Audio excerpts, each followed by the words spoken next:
Hello दोस्तों, स्वागत है आपका हमारे चैनल ज्ञान गंगा में।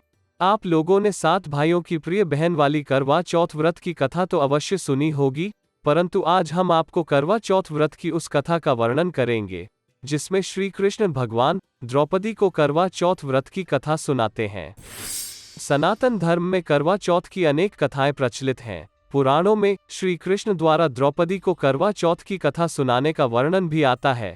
श्री कृष्ण द्रौपदी को एक करवा नाम की गरीब धोबिन की कथा सुनाते हैं और बताते हैं कि किस प्रकार उस साधारण महिला ने अपने साहस और अपने पतिव्रत के कारण यमराज को भी भय में डाल दिया था। उससे पहले अगर आप चैनल में नए हैं तो ज्ञान गंगा चैनल को अभी सब्सक्राइब कर लें ताकि सभी जानकारियों के नोटिफिकेशन आपको मिलते रहें। श्री कृष्ण बताते हैं कि करवा नाम की धोबिन अपने पति के साथ तुंगभद्र नदी के किनारे पर निवास करती थी। करवा अपने वृद्ध पति की सेवा बड़ी निष्ठा व सेवा भाव से किया करती थी। वो बड़ी तेजस्वी व साहसी थी। एक दिन करवा धोबिन का पति नदी के समीप वस्त्र धो रहा था।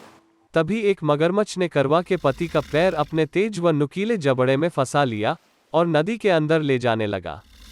करवा का पति वृद्ध और निर्बल होने के कारण कई प्रयास करने के बाद भी वो मगर से अपना पैर नहीं छुड़ा पा रहा था। तब वो जोर जोर से अपनी पत्नी का नाम पुकारने लगा। पति की पुकार सुनकर करवा धोबिन दौड़कर नदी के किनारे आती है और अपने पति के पैरों को मगर के मुख में देखकर घबरा जाती है। तब वो पतिव्रता धोबिन मगर से अपने पति को छोड़ देने की विनती करती है। हे मगर, छोड़ दो मेरे पति को, मैं आपसे विनती करती हूँ। परंतु मगर उसके पति को नहीं छोड़ता है। तब धोबिन एक कच्चे सूत के धागे से मगर को एक पेड़ से बांध देती है।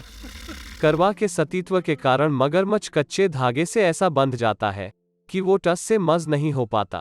करवा के पति और मगरमच्छ दोनों के प्राण संकट में फंसे थे। करवा ने यमराज को पुकारा और अपने पति को जीवनदान व मगरमच्छ को मृत्युदंड देने की विनती की, परंतु यमराज ने कहा कि देवी, ऐसा नहीं हो सकता, क्योंकि इस मगर की आयु अभी शेष है और तुम्हारे पति की आयु पूरी हो चुकी है। इस कारण मैं इस मगर के प्राणों को नहीं हर सकता। करवा यमदेव से बार बार विनती करती है, ऐसा मत कहिए यमराज जी, मुझ गरीब की आपसे विनती है, मेरे स्वामी के प्राण छोड़ दीजिए। पर यमदेव नहीं मानते।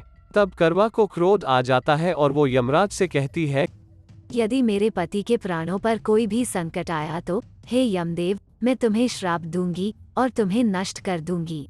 करवा की ये बात सुन यमराज भयभीत हो जाते हैं और करवा के साहस व पति भक्ति को देख मगर को मृत्युदंड देकर करवा धोबिन के पति को जीवनदान दे देते हैं। करवा धोबिन ने जिस दिन बलपूर्वक यमराज से अपने पति के प्राणों की रक्षा की थी वो कार्तिक मास में कृष्ण पक्ष की चतुर्थी तिथि का दिन था। इसलिए इस दिन प्रतिवर्ष सौभाग्यशाली स्त्रियां निर्जला व्रत कर पाठ सुनकर अपने पति की लंबी आयु की कामना करती हैं। ये थी करवा चौथ व्रत की कथा। कथा पसंद आए तो लाइक और शेयर करना ना भूलें। हरे कृष्णा कृष्णा कृष्णा हरे हरे, हरे राम राम राम हरे हरे।